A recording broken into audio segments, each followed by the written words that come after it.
느헤미야 5장 19절 한 절 말씀이니 우리 다 한 목소리로 함께 읽겠습니다.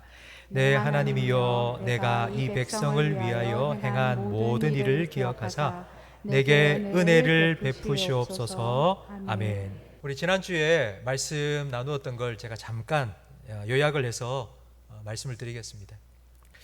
외부 공격에도 공사는 중단되지 않고 계속되었습니다.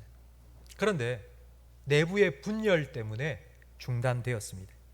아무리 튼튼한 성벽이 완성된다 할지라도 그 안에 살 사람들끼리 치고받고 싸우면 성벽 금방 무너져 버립니다. 그래서 느헤미야는 백성들을 모아서 부자나 가난한 자, 높은 자나 낮은 자 할 것 없이 다 하나님을 경외하는 마음으로 하나님 앞에서 똑같은 하나님의 백성이라는 사실을 다시 한번 기억하게 하고 하나 되게 했습니다. 이제 그 이후에 공사를 재개하기 전 느헤미야는 하나님께 기도하는데 그 기도가 바로 오늘 본문 말씀 19절 말씀입니다. 네, 하나님이여, 내가 이 백성을 위하여 행한 모든 일을 기억하사 내게 은혜를 베푸시옵소서. 은혜를 베풀어 달라는 기도, 우리가 늘 하는 기도입니다. 우리는 늘 은혜를 달라고 기도합니다. 그리고 찬양도 은혜에 관한 찬양을 참 많이 부르지 않습니까? 은혜가 풍성한 하나님, 은혜 모든 것이 은혜였어. 은혜 아니면 살아갈 수 없네. 참 은혜에 관한 찬양이 많습니다. 설교를 들어도 한 편의 설교를 들으면 최소 10번 이상 은혜 아마 들으실 겁니다. 이렇게 은혜를 구하고 노래하고 듣고 말하며 살아가지만 정작 은혜가 무엇입니까? 라고 물으면 선뜻 대답이 나오지 않습니다. 여러분, 아들이 아빠 교회 가니까 은혜 받아라, 은혜 말하던데 은혜가 뭐예요? 라고 묻는다면 뭐라고 대답해 주시겠습니까? 여러분, 손자가 할머니 은혜가 뭐예요? 라고 묻는다면 어떻게 대답하시겠습니까? 알 것 같은데 모르는 것 같기도 하고 그러면서도 아는 게 은혜입니다. C.S. 루이스는 우리의 신앙이 세상의 다른 종교들과 다른 딱 한 가지는 은혜라고 말했습니다. 기독교는 은혜의 종교입니다. 아니, 기독교는 사랑의 종교 아닙니까? 아니요. 기독교는 사랑의 종교가 아니라 은혜의 종교입니다. 사랑보다 은혜가 더 중요합니다. 제가 이걸 믿음으로 설명해 보겠습니다. 우리 믿음이 중요하다는 걸 다 알고 있습니다. 그러나 믿음보다 더 중요한 것이 있습니다. 순종입니다. 믿음은 보이지 않습니다. 제가 믿음이 있다는 걸 여러분 보십니까? 저도 여러분이 믿음이 있는지 없는지 보이지 않습니다. 그러나 그 믿음은 순종으로 표현됩니다. 그래서 행함이 없는 믿음은 죽은 것이라고 야고보 사도는 말했습니다. 믿음보다 더 중요한 것은 믿음의 표현인 순종입니다. 사랑도 마찬가지입니다. 하나님은 우리를 사랑하십니다. 근데 사랑은 감정입니다. 사랑은 보이지 않습니다. 하나님 우리를 사랑하시기 때문에 그 사랑을 표현하십니다. 하나님의 사랑의 표현이 은혜입니다. 하나님 우리에게 은혜를 베푸신다는 건 하나님이 우리를 사랑하신다는 증거입니다. 그렇기 때문에 우리 기독교는 사랑의 종교가 아니라 은혜의 종교입니다. 그렇다면 은혜가 무엇입니까? 저는 성경에 나오는 단어들, 뜻이 무엇인지 잘 모르겠다 싶으면 두 가지 방법을 사용해서 그 뜻을 알아봅니다. 첫 번째는 반대말을 생각합니다. 빛이 무엇이냐? 어두움을 생각해 보면 빛이란 이런 거구나 선명하게 다가옵니다. 생명이 무엇인가? 그 반대되는 죽음을 생각해 보면 하나님의 생명이란 이런 거구나 라고 깨달을 수 있습니다. 또 하나는 성경에 그 단어가 처음 등장하는 구절을 찾아보는 것입니다. 요즘 스마트폰에 성경 프로그램이 참 좋습니다. 그래서 성경 프로그램을 딱 띄워놓고 단어 찾기, 단어 검색에서 은혜라고 딱 치면은요, 우리가 보고 있는 개역 개정판 성경에는 총 291구절의 은혜가 나옵니다. 그렇다면 그 291구절 중에 최초로 은혜가 등장하는 구절은 어디일까요? 창세기 6장 7절 8절 말씀 함께 읽어보겠습니다. 내가 창조한 사람을 내가 지면에서 쓸어버리되 사람으로부터 가축과 기는 것과 공중의 새까지 그리하리니 이는 내가 그것들을 지었음을 한탄함이니라 하시니라. 그러나 노아는 여호와께 은혜를 입었더라. 아멘. 홍수 심판이 일어나기 전 하나님께서는 노아에게 은혜를 주셨습니다. 이 말씀에는 은혜가 무엇인지 구구절절 설명이 나오지 않습니다. 그냥 노아는 여호와께 은혜를 입었다 하고 끝납니다. 그럼 은혜를 입었으면 그 다음 어떻게 되었을까요? 9절 말씀을 함께 읽겠습니다. 노아는 의인이요 당대의 완전한 자라. 그는 하나님과 동행하였으며. 아멘. 8절과 9절의 순서가 중요합니다. 하나님이 은혜를 주셨기 때문에 노아는 의인으로 완전한 삶을 살 수 있었습니다. 거꾸로 생각하면 안 됩니다. 노아가 의롭게 완전하게 살았기 때문에 하나님께 은혜를 받았다? 아니요, 그렇지 않습니다. 하나님이 은혜를 주셨기 때문에 노아는 의인으로 완전한 삶을 살 수 있었습니다. 하나님께서 노아에게 은혜를 베푸신 결과가 무엇인지 우리 다시 한 번 더 9절 말씀 함께 화면을 보면서 읽겠습니다. 노아는 의인이요 당대의 완전한 자라. 그는 하나님과 동행하였으며. 아멘. 하나님이 은혜를 주셨고요.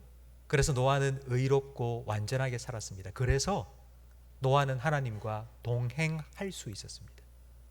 그렇다면 이제 이렇게 말할 수 있습니다. 저를 따라 하십시오. 하나님의 은혜는 하나님과 동행합니다. 네. 하나님의 은혜는 하나님과 동행하는 것입니다. 우리는 은혜, 하나님 주시는 것이라고 다 알고 있습니다. 하나님 은혜 주세요, 은혜 주세요. 늘 기도하지 않습니까? 살아가면서 우리가 누리는 모든 좋은 것들은 하나님 주시는 것입니다. 여러분 하나님께서 여러분에게 주신 것들 생각해 보십시오. 많은 것 주셨죠? 크게는 생명도 주셨고요, 가정도 주셨고요, 그리고 우리가 살아갈 수 있는 돈도 주셨고요, 직장도 주셨고요, 그리고 일할 수 있는 건강도 주셨고 여러 가지 많은 것 주셨습니다. 그런데 하나님이 주신 것, 그것들 중에 가장 큰 것이 무엇입니까? 가장 큰 선물, 하나님이 여러분에게 주신 가장 큰 은혜가 무엇입니까? 다른 건 없어도 돼. 근데 이거 하나만 있으면 돼. 가장 큰 은혜. 그것은 하나님 자신입니다. 하나님은 하나님 자신을 우리에게 주셔서 우리와 함께 하시고 우리와 동행하십니다. 이것이 바로 하나님께서 우리에게 주신 가장 큰 은혜입니다. 그런데 성도들은 이걸 그냥 당연하게 생각합니다. 늘 하나님 함께 하신다, 하나님 여러분과 함께 하십니다, 이런 말을 자꾸 들으니까 하나님이 함께 하시는 것보다 하나님 나 필요한 것 좀 주세요, 하나님 함께 해도 함께 하시든지 괜찮으니까 하나님 지금 당장 나한테 필요한 것 좀 주세요, 나 돈 좀 주시고 나 건강 주시고 나 필요한 것 좀 채워주세요.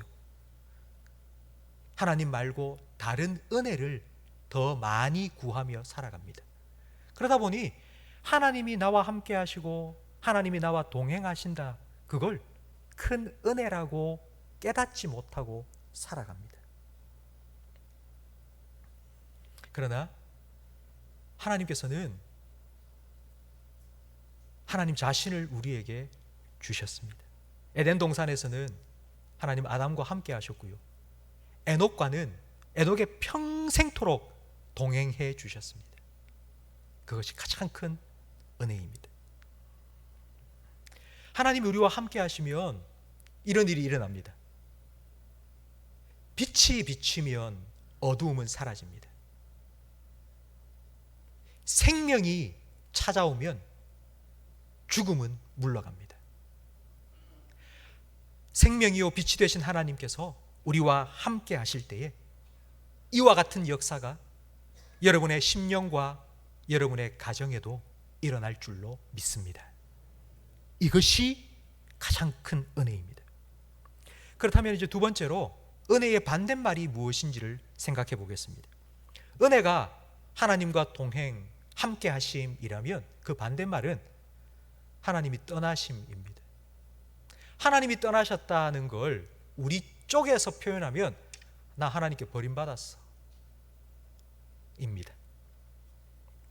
성도 여러분, 하나님께 버림받았다고 느끼신 적이 있습니까? 근데 여러분, 그건 여러분의 느낌일 뿐입니다. 우리 성도들은 버림받았다는 것이 무엇인지를 모릅니다. 절대로 알 수가 없습니다. 하나님은 단 한순간도 여러분을 떠나지 아니하시고 여러분과 함께 해 주시겠다고 약속하셨고 지금도 영원까지 그 약속을 신실하게 지켜 주실 것이기 때문입니다. 하나님은 우리처럼 강아지 키우다가 실증 났다고 내다버리는 그런 분이 절대로 아닙니다.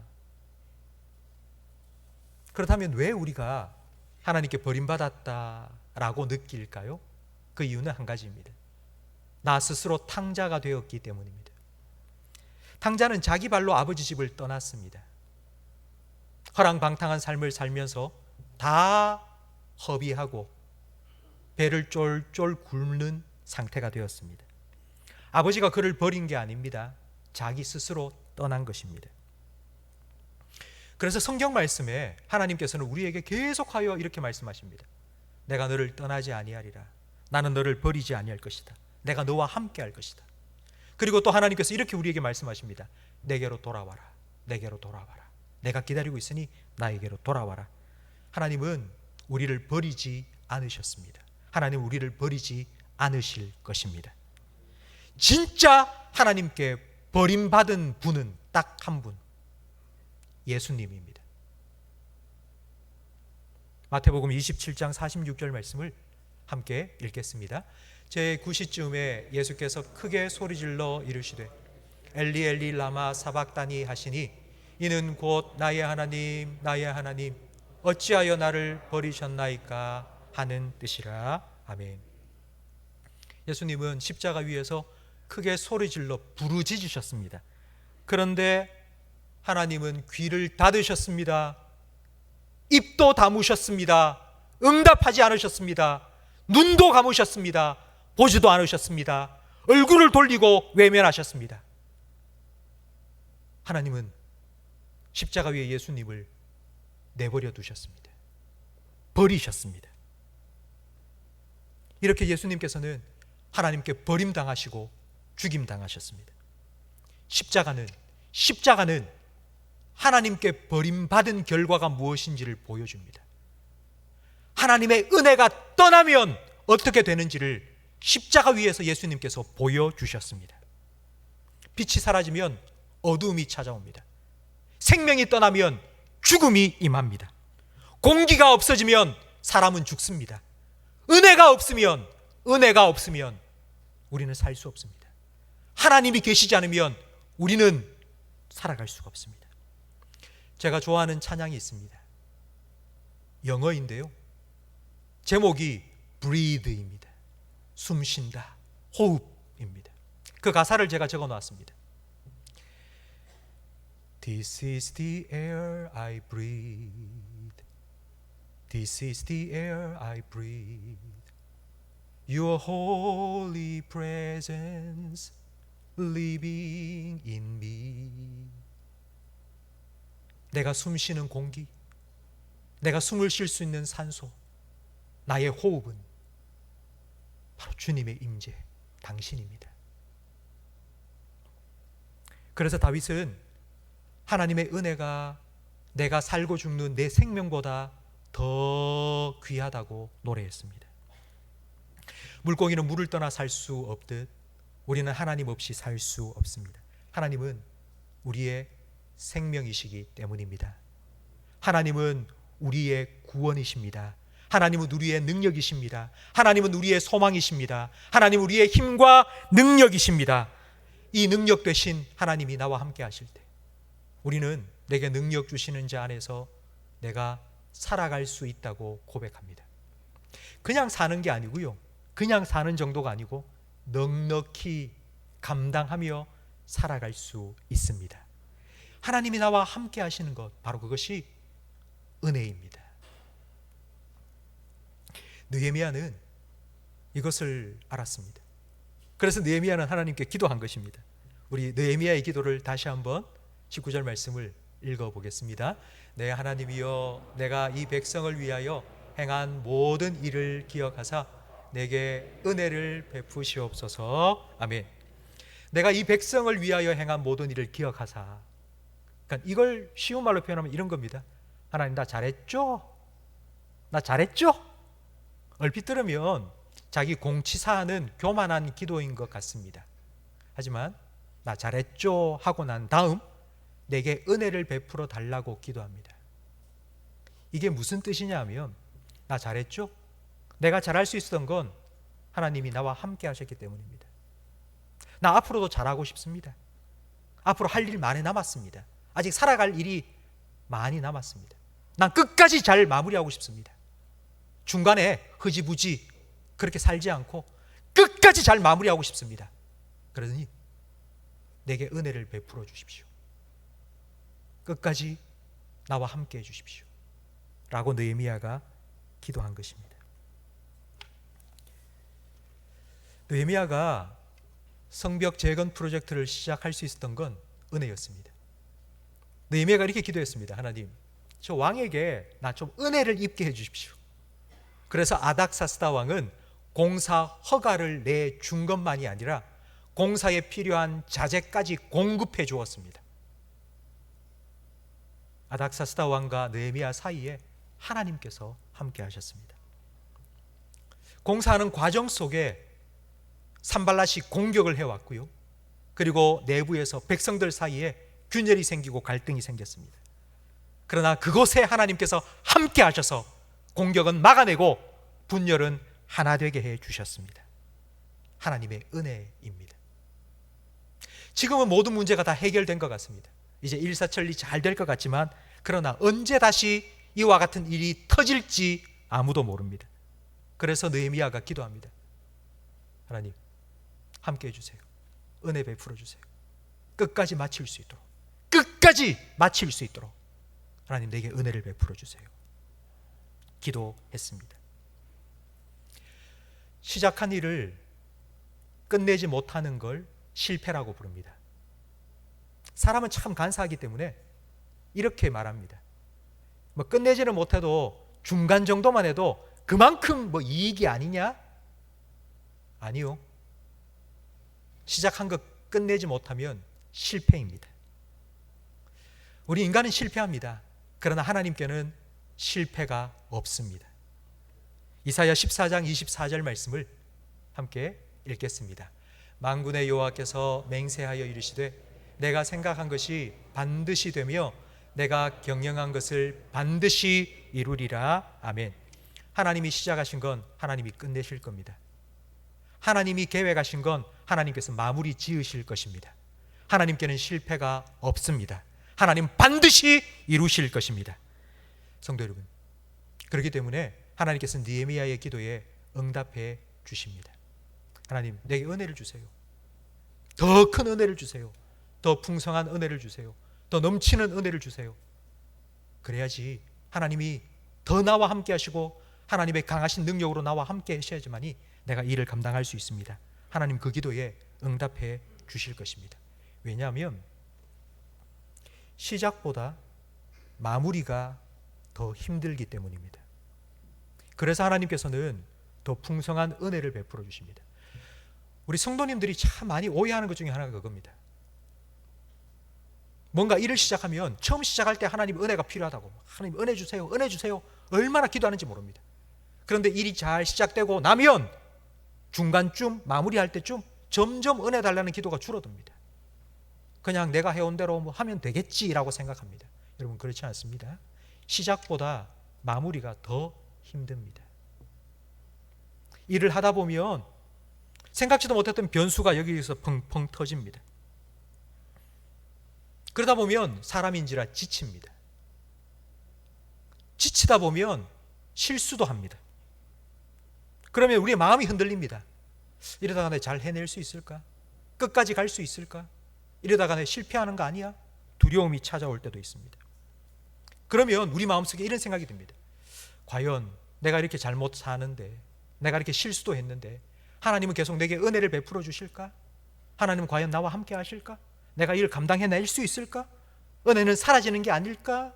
라는 의심도 찾아듭니다. 성도 여러분, 아닙니다. 그렇지 않습니다.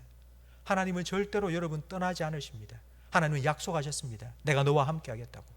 그리고 우리가 실수하고 실패하고 우리가 잘못을 저질렀다 할 때 하나님께서는 오히려 더 크고 풍성한 은혜를 우리에게 허락하여 주실 줄로 믿습니다. 왜냐하면 하나님이 시작하신 건 하나님께서 끝내실 것이기 때문입니다. 하나님은 은혜를 거두시지 않고 우리가 실수하고 잘못할수록 더 풍성한 은혜, 넘치는 은혜를 우리에게 허락하십니다. 로마서 5장 20절 말씀을 화면을 보면서 함께 읽겠습니다. 죄가 더한 곳에 은혜가 더욱 넘쳤나니. 죄가 있는 곳에 사람이 잘못하고 실수해서 안 될 것 같은데, 나는 실패한 것 같은데 라고 생각되는 바로 그 순간에 은혜가 더욱 넘칩니다. 성도 여러분, 2011년 동일본 대지진이 일어났습니다. 쓰나미가 일어났고 일본의 원자력 발전소가 파괴되었습니다. 원자력 발전소 안에 물이 꽉 들어찼습니다. 그래서 방사능으로 오염된 오염수가 지금도 100만 톤이나 그 파괴된 원자력 발전소 안에 가득 차 있습니다. 아마 이런 뉴스를 들어보셨을 겁니다. 일본 정부에서 그 오염수를 바다로 방류하겠다고. 그럴 때마다 그린피스라고 환경운동하는 사람들이 배를 타고 와서 그 앞바다에 쫙 진을 치고는 방류하지 마라, 내보내지 마라 데모를 합니다. 그 그린피스의 원자력 전문가인 숀 버니라는 사람이 이런 말을 했습니다. 지금 오염수 100만 톤을 바다에 버린다면 100만 톤을 버리는 그 순간 해마다 7억 7천만 톤을 17년 동안 같이 부어라. 그러면 그 오염수가 희석된다는 것입니다. 여러분, 그 양이 어느 정도냐면 100만 톤의 10,000배입니다. 10,000배. 하나님의 은혜가 차고 넘친다는 게 어떤 의미인지 이해가 되십니까? 우리 안에 오염된 100만 톤의 오염수가 있습니다. 이걸 씻어내기 위해서 하나님께서는 10,000배, 10만 배, 100만 배, 1000만 배, 1억 배 이상 되는 은혜를 부어주시겠다고요. 넘치도록 부어주시겠다고요. 그것이 바로 죄가 더한 곳에 은혜가 넘친다는 말씀의 의미입니다. 이걸 그 다음 로마서 5장 21절 말씀에는 이렇게 다시 설명을 해주는데요. 함께 읽어보겠습니다. 이는 죄가 사망 안에서 왕노릇한 것 같이 은혜도 또한 의로 말미암아 왕노릇하여 우리 주 예수 그리스도로 말미암아 영생에 이르게 하려 함이라. 아멘. 죄가 왕노릇할 때, 우리 안에 죄가 꽉 차 있을 때, 그때는 불안합니다. 두렵습니다. 잘 될까? 못하겠는데, 안 될 것 같은데. 이렇게 죄의 다스림을 받고 살던 우리를 하나님께서 구원해 주셨습니다. 그래서 은혜의 왕노릇, 하나님이 우리의 왕이 되셨습니다. 하나님이 우리의 왕이 되셔서 우리의 삶을 통치하고 다스리니 우리 마음속에 소망이 생깁니다. 아, 그래, 하나님이 함께 하시니까, 하나님이 나와 함께 하시고 나를 도와주실 거니까 소망과 평안을 하나님께서 채워주시는 것입니다. 그렇기 때문에 우리는 세상의 다른 그 어떤 은혜가 아니라 하나님을 구해야 합니다.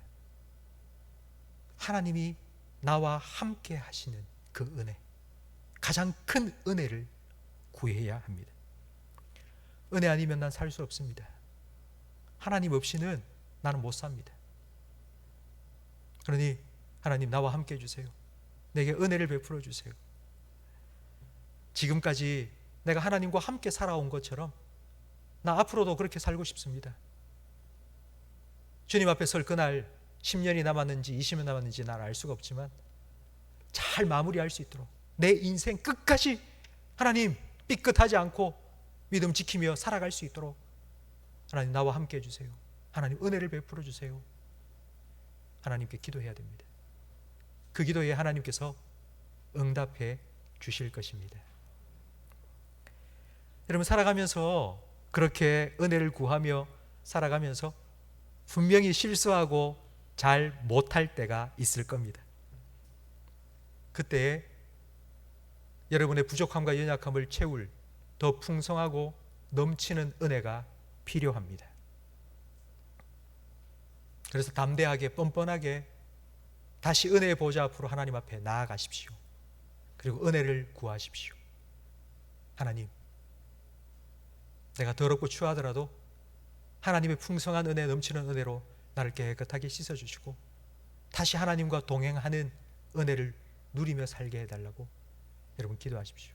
그러면 하나님께서 노아에게 은혜를 입히사 노아와 동행해 주신 것처럼 여러분과도 함께 하시며 여러분과 동행해 주실 것입니다. 오늘 말씀 여러분 다른 것 기억하지 않으셔도 됩니다. 딱 한 가지만 기억하십시오. 하나님은 은혜의 하나님이십니다. 하나님은 은혜를 주십니다. 하나님 주시는 은혜 중에 가장 큰 것은 하나님 자신입니다. 하나님은 하나님 자신을 우리에게 주셔서 우리가 하나님과 함께하며 하나님과 동행하게 하십니다. 이것이 가장 큰 은혜입니다. 저를 다시 한번 따라하시기 바랍니다. 하나님의 은혜는 하나님과 동행합니다. 여러분, 이 은혜를 구하십시오. 딱 한 가지. 여러분, 정말 하나님께 은혜를 구할 수 있다면 한 가지만, 이걸 구하십시오. 왕이 시녀를 사랑했습니다. 그래서 그 시녀를 왕비로 삼았습니다. 근데 왕을 싫어하는 신하들이 계속 문제 삼는 겁니다. 계속 그 문제를 걸고 넘어지니 너무너무 힘들었습니다. 어쩔 수 없이 시녀를 왕궁 밖으로 내보내야 했습니다.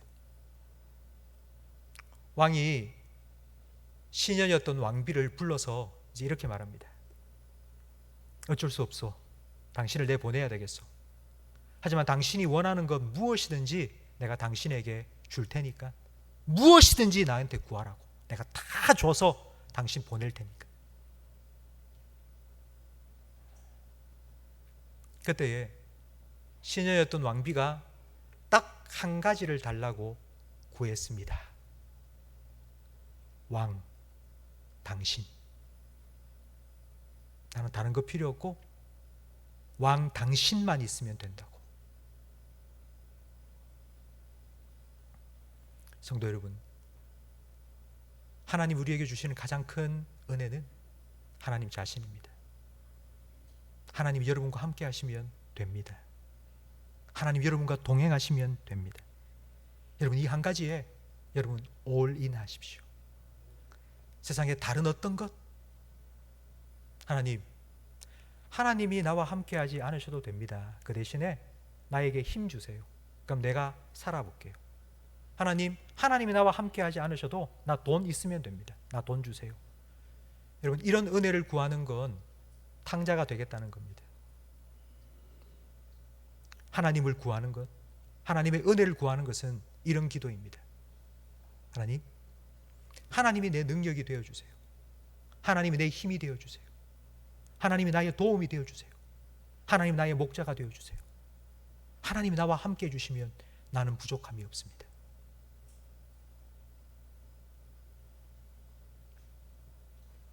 이 은혜를